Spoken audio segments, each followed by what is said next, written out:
Hello everyone and welcome back to the channel. My name is Marté. I am a 25-year-old South African attorney who moved to the Netherlands at the beginning of this year. In my previous video, I said that if we managed to hit 300 likes, I would do a part 2 to the culture shocks, and I was super excited to see that we more than doubled that. So without further ado, welcome to part 2 of the culture shocks I have experienced living in the Netherlands. Before we get right into it, I'm just going to preface this by saying that these are of course just my personal opinions. My culture shocks are naturally grounded in me coming from South Africa, so they might be shocking for me and not so shocking for someone else. They're all just a bit of fun and fun to make, so I hope you enjoy this, and please like and subscribe if you do. The first culture shock is one that makes me smile, I'd say almost on the daily, and that is the way that the senior population of the Netherlands is out and about. In contrast to South Africa, the senior citizens here, they have social lives that are genuinely booming, which makes me so happy to see, and I'd probably say they have more energy than a lot of the 20-year-olds in South Africa. I see senior citizens biking around to town every day, having dinners, going for walks. I even partied with some of them during Carnaval this year in February. In my experience, the average senior citizen is still full of life and very able-bodied, and one day when I'm a senior citizen, I truly hope to be like the Dutch seniors. The second culture shock I'm going to be talking about today is one that I briefly mentioned in my previous video. Please check that out over here if you haven't seen it yet, and that is the funny translations that happen between Afrikaans and Dutch. For those who don't know, Afrikaans developed from 17th century Dutch when the former colonized South Africa. So that makes Afrikaans a daughter language of Dutch. Although Afrikaans and Dutch are very similar, experts say that the vocabulary is somewhere between 90 and 95% similar. I will still say that there are certainly two very separate languages. There are so many examples to use, but I'm going to use the three that have caused the most enjoyment. The first one is the use of the word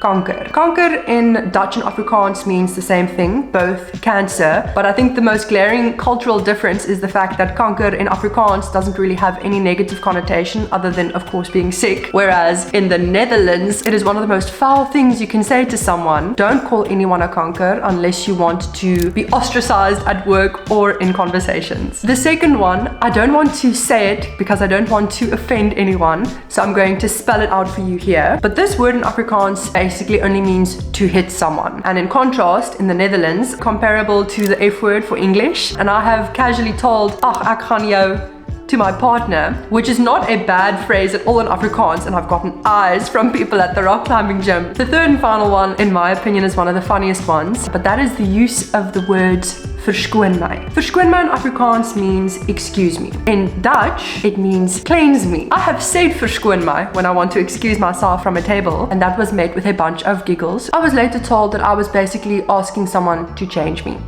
which I did not want someone to do. So try not to say that when you're in conversation with a Dutch person. One thing I was not warned about before moving to the Netherlands is the food. I don't really know where to start with this one, so maybe I should just begin with breakfast. One of the most traditional Dutch breakfasts is a piece of toast with butter and hazelslag, which is chocolate sprinkles. What? After that, we're moving on to lunch, which more often than not will be broodjie kaas, which is literally just 2 slices of toast with a piece of cheese in the middle. No spread, no toasting of it, no little side salad, nothing. I think that ties into Dutch efficiency. I've noticed that lunch hour isn't really that big of a thing. Not in the not taking lunch hour, but more so, it's not a very important meal for the Dutch. It seems like dinner is the main meal of the day, and lunch is just this quick thing you get out of the way. This is not me bashing Dutch cuisine. I think it is super important to respect a new country's foods and cultures when you decide to move there. I definitely want to do a video where my husband and I try out traditional Dutch foods for the first time, so please like this video if you would enjoy that. If this video gets 400 likes, then I'll definitely do a testing out traditional Dutch foods video. In South Africa, with so many different influences, it's a very flavorful food style. A lot of spices, a lot of different toppings on your sandwiches. I will say though, that I have never been so addicted to anything in my life as I have been to stroopwafels. I have one literally every single day, and I can't stop. Up next is healthcare. Now, I haven't personally required any healthcare assistance in the Netherlands, but I do have friends who have lived in the Netherlands for several years, and they have told me some of their experiences. Doctors in South Africa are very easy to reach. We all have our own personal GP with whom you can get an appointment within a day for absolutely anything. They will give you antibiotics pretty easily. You can schedule a C-section quite easily. I think we have one of the highest C-section rates in the world. But in essence, South African doctors doctors are quick to offer you antibiotics or other medical treatments as necessary. Not the Dutch doctors. Their philosophy is that small problems will probably heal by themselves and big problems will be around long enough for later treatment, so there's no need to rush. It's a friend of mine who has been living in Amsterdam for 6 years. She fell on the stairs. She tore several ligaments in her foot, so it was puffed up and blue. And in South Africa, if you arrive to the doctors like that, they will immediately see you and help you out in any way that they can. In Amsterdam, they refused to see her, saying that the problem wasn't big enough. And what did they give her? Paracetamol. I think I can actually summarize the Dutch healthcare system in one word, and that is paracetamol. This next one is a genuine culture shock and one that had me laughing out loud. This relates to the attachment.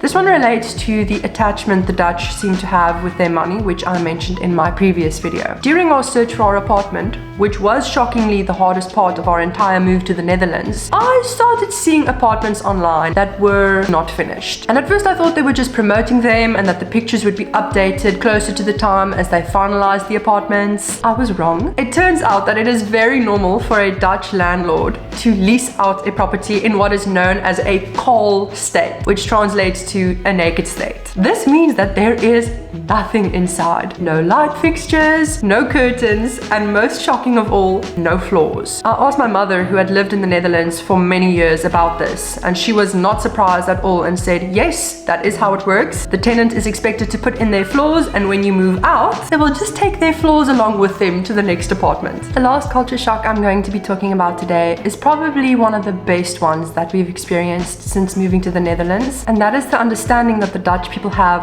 for a work-life balance. I want to start this one off by telling a story about my experience in South Africa. I needed to ask for special permission to take a day's leave to attend my grandfather's funeral. They ultimately said yes after a lot of uncomfortability and anxiety from my side, because I was pretty sure that they were going to say no. But even though they said yes, there was still so much subliminal office pressure to continue working that I still took work along to the funeral. Having a personal life and taking time off for mental health or for any personal reasons is often viewed as poor work ethic or even weakness in South Africa. I don't think that's very healthy. South African employers have very little tolerance or space for mental health problems. It's never discussed, which is in stark contrast to what happens here. My husband has weekly mental health updates and he was so pleasantly surprised by that. So in contrast to South African culture, the Dutch have at least 28 days of leave. They encourage you to take it, and they understand if you have a scenario cropping up where you have to work from home to maybe receive a package, whereas in South Africa there is just no understanding and no flexibility, which I think leads to a lot of unhappiness in the office. So that has been a really wonderful culture shock for us. So that concludes today's video. If you've made it this far, you might as well like and subscribe down below. Baie dankie dat julle vandag gekyk het. Ek waardeer dit opreg. Dit is so lekker vir my om my ervarings in Nederland met julle te deel. En dankie net vir al die liefde en die positiewe terugvoer. Dit maak my so opgewonde en bly om te sien hoeveel mense Afrikaans verstaan op YouTube. En ek sien julle in die volgende video.